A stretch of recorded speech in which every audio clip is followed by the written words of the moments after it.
It's time for Blessed to Play on EWTN Radio, uncovering the role that faith plays in the lives of sports professionals from around the country.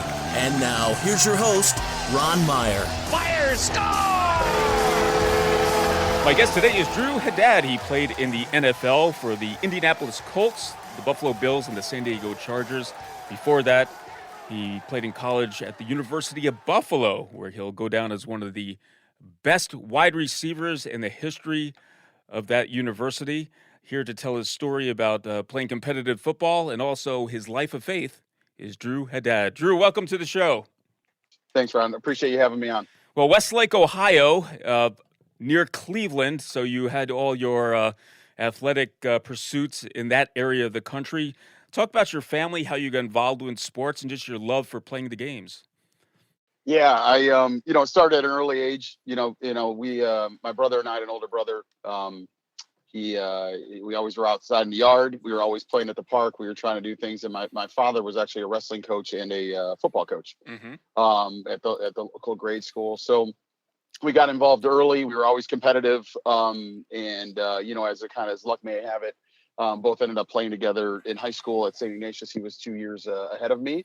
And, I owe a lot of my competitive nature and kind of my success to my big brother for kind of paving the way. Now, you would consider yourself undersized for playing football, but somehow you had this grit and determination. Where did you get that from as part of your makeup? Well, I think it started early. I grew up playing every sport. I loved every sport, and my father actually wouldn't allow me to play tackle football. So the fall of my 5th and 6th grade year, I ended up having to play soccer instead, and all my buddies were playing football. Meanwhile, my brother was like 6 foot, 185 pounds in 6th grade with a mustache. So we were complete polar opposites.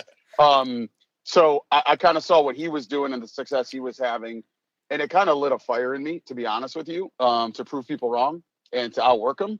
And I think that sustained me, through my high school, college, and even into my NFL career. Well, you had some good formation on the football side. You decided to go to St. Ignatius in Cleveland, which is a nationally known powerhouse in football, and played for Coach Kyle, who is a legendary coach, really forming the person, but also athletic excellence as well. Your time spent at St. Ignatius, talk about that in your formation process and playing really competitive football at the high school level.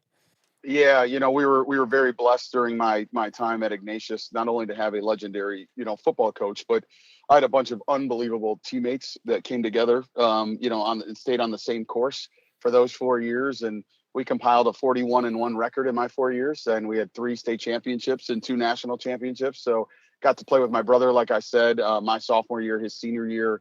And the biggest thing for us was that, Coach Kyle, it wasn't a job for him. I mean, he taught, but it was more of a vocation and a calling. And we felt that as players, that just his passion and love for the game.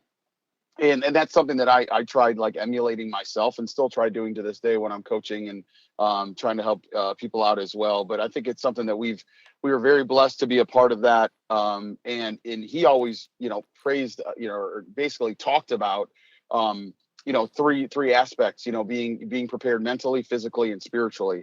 And if you could do that, in your life, then you would be all set. Blessed to Play, Ron Meyer. We're chatting today with Drew Haddad, former NFL player, now coaching at his alma mater, St. Ignatius. We'll get more into that later on in the show. Now, you weren't only a one-trick pony in high school. You also played basketball and also ran track as well. Was that helpful, playing multiple sports, to build your, your talents and just growing as an athlete? Yeah, I'm a huge fan of multi-sport athletes, not just because I did it, but I did it for my children as well. Just making them, be a little bit more well-versed. I think it's, at times we get so specific and so sport specific that you kind of, I don't want to use the word burnout because that's an overused term, but I think using multiple sports to increase the muscle memory, allowing guys to work in space in lacrosse, or having hand-eye coordination in baseball, or on a basketball court, there's not as much running and understanding pace and spacing, and there's all types of things that can help in all types of different sports. And I think it's a huge benefit to an athlete to be able to play multiple sports. Well, after St. Ignatius, you had to decide what school you were going to go to at the collegiate level. And from my understanding, you were recruited as a defensive back. but I think you wanted to play wide receiver, and there was one school that came calling, and that was the University of Buffalo. Not too far from Cleveland, but definitely a different environment, Drew, in New York State. But just talk about that recruiting process and ultimately going to Buffalo to play there. Yeah, like I said, my older brother kind of paved the way. He got a full scholarship to play running back at Purdue. I had aspirations, I think, to play in the Big Ten and thought I was good enough to play in the Big Ten. But, the recruiting guys that thought otherwise, I was getting looked at by a few MAC schools on both sides of the ball. And at the end of the day, the wide receiver coach at University of Buffalo, Booker Brooks, came to one of my practices. And it ended up being that University of Buffalo was my only full scholarship offer. So my dad looked at me that night and was like, "That's where you're going." So that made it real easy. But no, I loved my time at Buffalo. Got to become obviously very close friends with my teammates there, lifelong friends. We still stay in communication, and we had our ups and downs on the football field. But I think your test is your testimony, right? I think it's something along the lines where we formed those relationships in some hard times. My senior year as a captain, we didn't have that much success on the field, but we still talk about being a building block for the future of the program. And Drew also met his wife at the University of Buffalo, and he married the coach's daughter, from what I understand. So we'll get more into that.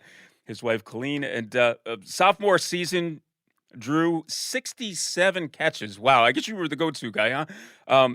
That had to be a confidence builder, but just to catch 67 balls and just being a prolific wide receiver at the D1 level, your confidence had to be through the roof. Yeah, it was. You know what? I always had that self-belief. And I think that's something where you hope that it kind of permeates.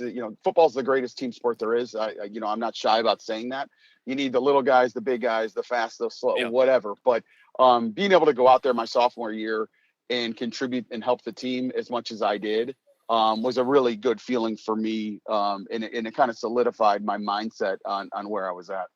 Well, Drew, you ended your career at Buffalo as the all-time school leader in receptions, receiving yards, and all-purpose yards. So obviously you want to play at the next level, and your dream did come true. So I want to take you through that day, the NFL draft. You were the 25th pick of the 7th round of the 2000 draft. I'm sure you were watching on TV, waiting by the phone. And just tell us about that day, set it up for us, and then ultimately being quite ecstatic that you were going to play in the NFL. Yeah. This is one of those days that I love reliving because, at that time before I was, married or had kids, it was the greatest day of my life. So that Sunday morning, the draft was 2 days. So, the later rounds were on the second day, day 2, which was a Sunday. So my parents had driven in, my brother had driven in as well to Buffalo, had it on in my apartment that morning. I had a feeling just talking to my agent that I would probably go somewhere between the 5th and 7th round. Didn't really know exactly where. So Sunday morning, woke up, went to church, St. Joseph's Catholic Church down the street from my apartment, and came back and watched the draft with my family. And by the end of the 5th round, 6th round, we kind of started looking at our list of how many receivers had been taken. Where could I possibly be a fit? And my buddies and teammates and everybody started kind of coming over. So it was an exciting kind of buildup to when that phone actually did ring in the 7th round. And I looked over at my old school caller ID box and it said, Buffalo Bills. And it was Wade Phillips on the other line. And Wade, said, "We're going to take you with the next pick." And then, no sooner did he tell me that on the TV screen, it popped up current selection and, wide receiver Drew Haddad from the University of Buffalo to the Buffalo Bills. So very exciting day, very exciting moment. And I was happy to share it with my family and friends. Yeah, I believe Hall of Famer Bill Polian was the GM at that time. And here you're staying in Buffalo. You're kind of a local kid, so to speak. There had to be a lot of fanfare around that as well. There was. It was actually a blast. We ended up, like I said, after that happened, the next day I was at the local radio stations, local TV station. It kind of went on a full circuit because I think everybody kind of almost adopted me during my 4 years at the University of Buffalo, thinking that I was from Buffalo. Yeah. It's kind of like the local kid, stays home, and it was a good story. And, I went to training or to mini camp that following weekend and, lined up across from Antoine Winfield, who I knew from, the Ohio football days. And I'm like, wait a second, this is real right now. This just got real. So. Yeah, I'm sure your sense of admiration you had to put that on the back burner and get into the competitive mode when you were in that first training camp. Yep. No, absolutely. And I think that's, that's the beauty of it, man. Like, I think, at the end of the day, your preparation, no matter what you're doing, how you prepare and the time and effort that you put in, you have that confidence. I was very confident that I still could play at that level going against a guy that, whether he played at Ohio State or whether he played in the MAC or he may have played at a D3 school, ended up playing with London Fletcher, another Cleveland guy who had a phenomenal career. And again, it doesn't matter your path. It just matters who you become on that path. Was there an instance or a game, it might have been a preseason game, when you said, I belong? Did you have that moment? Yeah, I mean, I had gotten, I think it was when I was in Indianapolis. In Buffalo, it was a little, at the beginning of my rookie year, kind of back and forth. There were some injuries, and I got put on the waiver wire, and that's when Bill Polian, who actually was with the Colts, it was either going to be the Colts or the Bills that were going to draft me. And so when I got put on the waiver wire, they said they were going to sign me back the next day. They just had to make some moves and whatever, and in that window of 24 hours, Bill Polian called and said, we want you, you'll play, come here, make this decision. And you know what? I did have a leap of faith, and I did. I went to Indianapolis, and in that first preseason with the Colts, before my first preseason game, I hadn't caught punts in practice. I was more of a punt returner at that moment, what they saw me as. Yeah. Hadn't really caught many passes in practice. Actually called my parents and my family and said, do not come to the preseason game. Like, I'm probably not even going to play in the first preseason game, which is not a good sign. And during the stretch line of that morning practice, the day before the game, Bill Polian came over to me and he's like, are you ready? And I was like, yes, sir. And he's like, you have punts the entire game tomorrow night. And I was like, oh my gosh, like, okay, here we go. Here's your opportunity. And then Kevin Spencer, who was the special teams coach at the time, walked over to me and was like, man, I hope you can catch punts. He's like, and I'm like, I'm good, sir. I'm good. I go, I'm going to stay after practice, though. So we ended up staying after practice, catching a couple. And then that following night, I returned a punt 94 yards for a touchdown. That's awesome. That's a great beginning, a confidence booster as well. All right, we're going to take a break, and we're going to continue our discussion with Drew Haddad, a former NFL player with the Colts, Buffalo Bills, and San Diego Chargers when Blessed to Play returns right after this.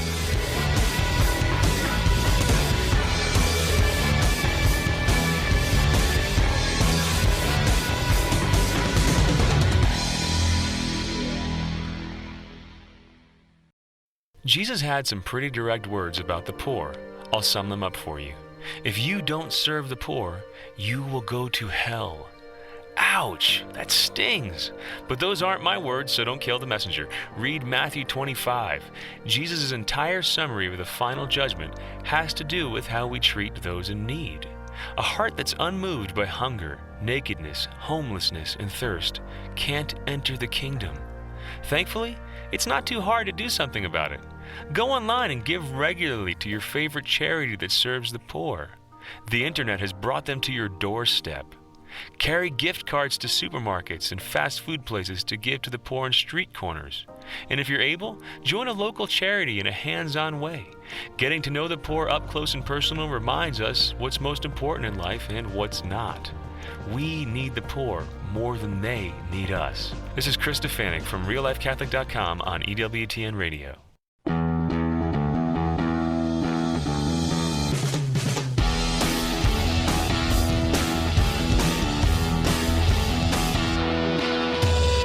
Welcome back to Blessed to Play. Ron Meyer, joined today by Drew Haddad, former NFL player with the likes of the Indianapolis Colts, Buffalo Bills, San Diego Chargers, had a great career at the University of Buffalo, goes down as one of the best receivers in that school's history, broke a lot of records there. Now coaching at the high school level at his alma mater, St. Ignatius in Cleveland, the powerhouse. He's coaching wide receivers. That's a good position for you to coach, Drew, for what I just talked about. Now, your Catholic faith, I know is important for you. You're immersed in your Catholic faith in high school. Obviously, it is St. Ignatius, a Jesuit institution. But beyond that, I know your family had Catholic roots and raised you as a Catholic. Just talk about early on forming those Catholic guts, so to speak. Yeah, I mean, my parents, both Catholic and ended up sending my brother and myself to St. Angelo Merici grade school in Fairview Park.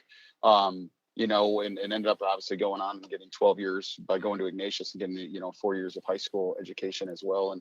And God and faith were always a part of our life, from my grandparents through my parents, Sunday mass, was a must. We did it every week. We went to mass every week. We'd either go out to breakfast before or lunch after.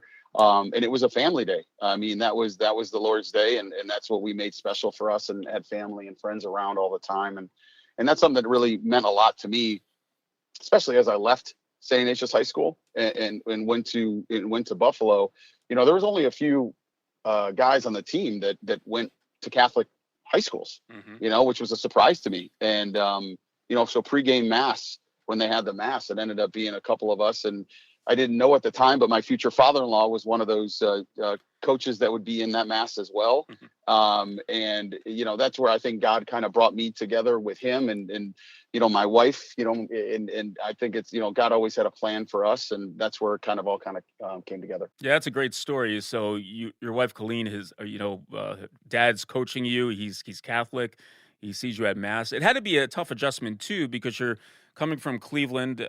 You were just immersed in the Catholic culture, so to speak, and now you're in a part of New York where it's a little bit different, right? And you had to make your faith your own. Was there any resources that you tapped into while at U of B? Yeah, I did. Actually, Father Pat was our team priest. And he was an unbelievable resource for myself and my family when they came. Was a very, very great guy. Actually ended up marrying my wife and I in Buffalo. So there was a good connectivity there, and we had a Newman Center as well. So every Sunday night, whether I went to, I would go to mass on Saturday before my games, but even during the off season on Sunday night, there would be mass that they celebrated at the Newman Center. And, I made it a routine with my girlfriend, ended up being my wife at the time, going to mass every Sunday with her. Blessed to play Ron Meyer, chatting once again with Drew Haddad, former NFL player. And I want to talk about faith. Faith helps us in the toughest of times, and sometimes we question our faith and we go through that struggle. Talk about the times that you leaned on faith during times of adversity in your life. Yeah, I mean, there's been a few. I'd say that I've been blessed with good health, but my wife has gone through some health battles. And I don't talk about it regularly, but she's beaten cancer twice. The first time when that happened, our children were very young. And it was a very scary moment, for us as a family, with a young family, 4 children, I think under the age of 8 at the time. They were 8, 6, 4, and 2.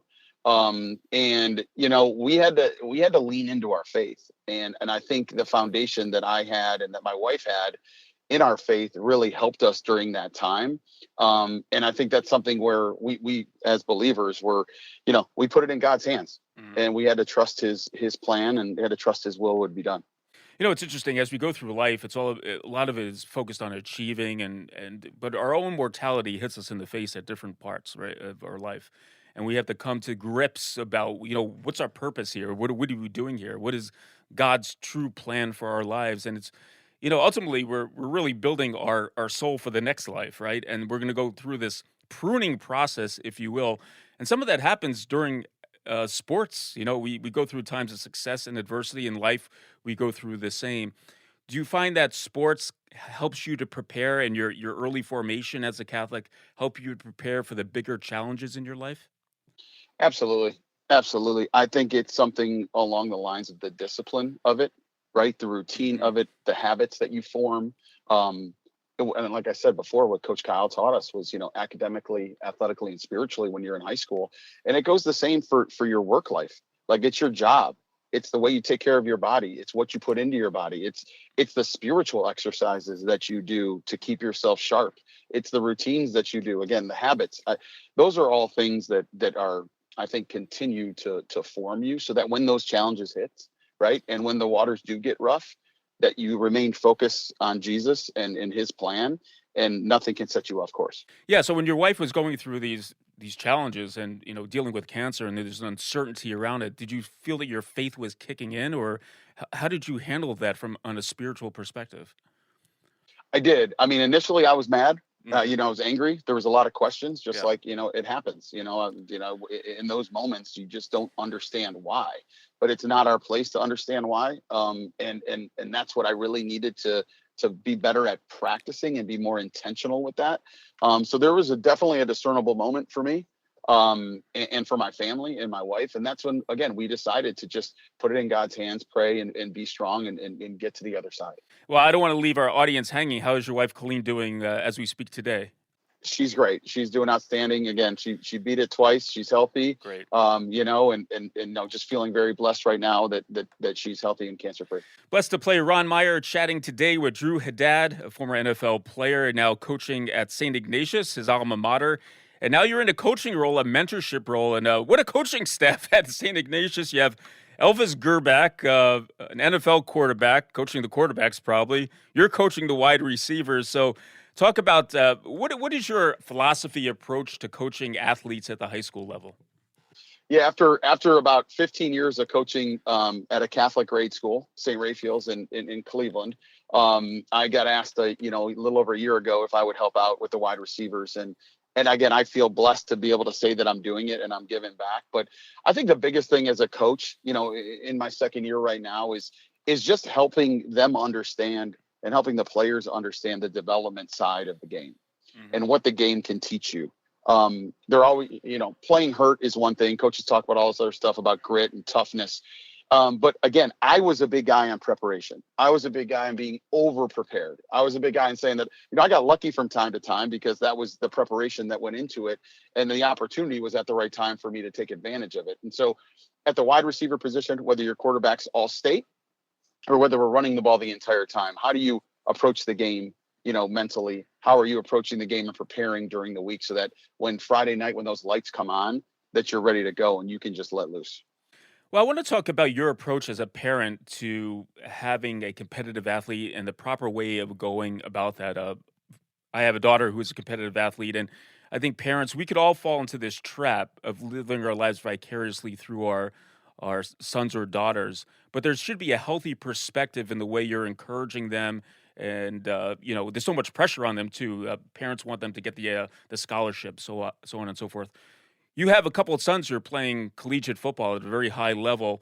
What is your approach to parenting, to encouraging your kid to be competitive, be the best that they can be, but also keeping it in proper perspective as well?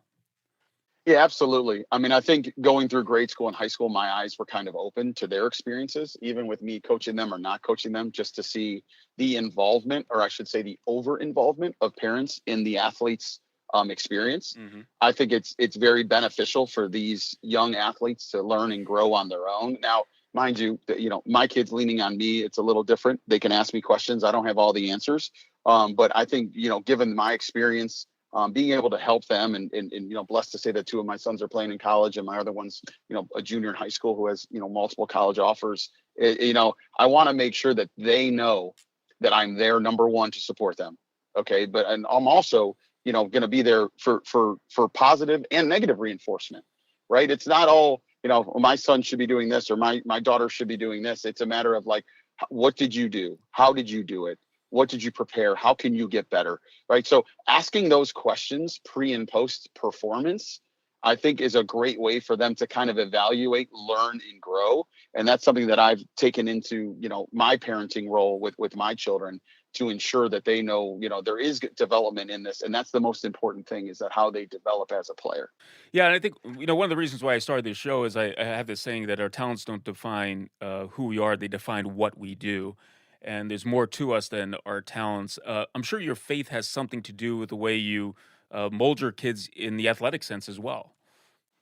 Yes, absolutely. 100%. I mean, it's my whole thing was, and we still do it to this day. Like, I mean, we go to mass before games, at St. Ignatius High School. We did it 30 years ago when I was there. They still do it now. I still meet with the wide receivers at the grotto before the game. We stand in front of Mary and we pray and we have conversations about what do they believe? What do they feel? Like, what are they going to be intentional about in the game? This has nothing to do with X's and O's. Yeah. This has to do with that inner belief, that inner drive. At Ignatius, I had to read the book, The Little Prince, Antoine Saint-Exupéry. And, it's only with the heart that one can see rightly. What is essential is invisible to the eye. I mentioned that to my players. I've read that book to my children multiple times. There are so many good little pearls in that book that we can learn from spiritually, and that we also can take into our athletic and our personal lives as well. Well, I have to ask you, being a competitive athlete and growing up in Cleveland, who were some of those athletes, maybe in the Cleveland area, that you looked up to on the football side or otherwise? Yeah, I mean, it's easy. It's actually, I always thought I was a combination of Brian Brennan, number 86 for the Cleveland Browns, and Eric Metcalf, who returned punts for the Cleveland Browns. And, Marty Schottenheimer was their head coach at the time. I've got an opportunity because Brian Brennan works in Cleveland at KeyBank. And, he had been around. I played pickup basketball with the guy, and we kind of swapped stories about, playing in the slot and wearing gloves, not wearing gloves, and all these other conversations. And as recently, my son, who's playing football at Ohio State, Texas played Ohio State in the opening game, and Eric Metcalf and I connected and ended up having a great conversation about like how I looked up to him, and all I wanted to do was return punts in the NFL. And, inspiring me, and, as a little kid that always just wanted to be that guy. And then I got to actually do it and tell a guy, yeah, I ended up playing in the NFL, man. And you were part of that inspiration. So it was a pretty cool moment in Columbus, Ohio at the end of August. That is very cool indeed. Well, Drew Haddad has been our guest. Quite an athlete, folks, especially at the University of Buffalo, broke every record there, and then took his talents to the NFL, playing with 3 NFL teams, but now giving back at St. Ignatius High School in Cleveland as a wide receiver coach, and it definitely has faith on his side as well. Drew, thank you. I appreciate the time and for that insight, and just enjoying hearing about your life on the athletic side and spiritual side as well. Thanks so much. Thanks for having me, Ron. Really appreciate it. Hey, Blessed to Play fans, check us out on the web at blessedtoplay.com. That's blessed, the number 2play.com. You can like us on Facebook and hit us up on the platform X at Blessed to Play. For Drew Haddad, I'm Ron Meyer. We'll catch you next time right here on Blessed to Play. You've been listening to Blessed to Play with host Ron Meyer on the EWTN Global Catholic Network. If you have a question or comment about today's show, feel free to email us at info@blessedtoplay.com. That's blessed, the number 2, play.com. You can also connect with the show on the web at www.blessedtoplay.com. Again, that's blessed, the number 2, play.com. Join us again next time for Blessed to Play on the EWTN Global Catholic Network.